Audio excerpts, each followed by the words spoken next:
Hello செல்லக்குட்டீஸ், வாங்க நம்ம இப்போ எல்கேஜி ஒர்க் ஷீட்டில் வந்து யா எழுத்து பார்த்துட்ருக்கோம். நல்லா கவனிங்க. அந்த குழந்தை வந்து எப்படி எழுதிட்டுருக்காங்கன்னு பாருங்கள். நான் கவனிச்சிட்டே இருக்கேன் அந்த பாப்பா வந்து எப்படி எழுதுதுன்னு சொல்லிட்டு.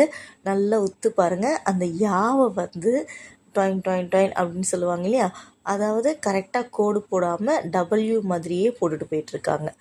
கரெக்டுங்களா? இப்போ வந்து என்ன பண்ணுறோன்னு கேட்டிங்கன்னா, திருப்பி அதே தப்பு பண்ணுறாங்க 4வது கடைசி லைன்லேயும். அப்போ நம்ம பாப்பாவை வந்து ஃபஸ்ட்டு அவங்க ஃப்ரீ ஃப்ளோவில் எழுத விட்டுட்டு அதுக்கப்புறம் நிதானமாக அவங்களுக்கு சொல்லி கொடுக்கணும். இந்த மாதிரி வரக்கூடாது, நீட்டாக போய் லாஸ்ட் எண்டில் அப்போ புரிஞ்சிக்கிட்டு கரெக்டாக அவங்க எழுதுகிறாங்க பாருங்கள். இப்போ தெரிஞ்சிருச்சு அவங்களுக்கு எங்கே தப்பு நடக்குதுன்னு சொல்லிட்டு. அதுக்கப்புறம் நம்ம நிதானமாக சொல்லி கொடுக்கணும். நான் என்ன சொல்ல வரேன்னா, இங்கே உங்களுக்கு பொறுமை தான் ரொம்ப ரொம்ப அவசியம். ஏன்னா சின்ன குழந்தைங்க கண்டிப்பாக நிறைய தப்பு பண்ணுவாங்க. கை பிடிச்சி இந்த மாதிரி எழுதணும் அப்படின்னு சொல்லிட்டு சொல்லி கொடுங்க. அப்போ கண்டிப்பாக அவங்க வந்து ரொம்ப அழகாக எழுதுவாங்க. பொறுமை, நான் திரும்பி திரும்பி சொல்கிறேன், ரொம்ப அவசியம்.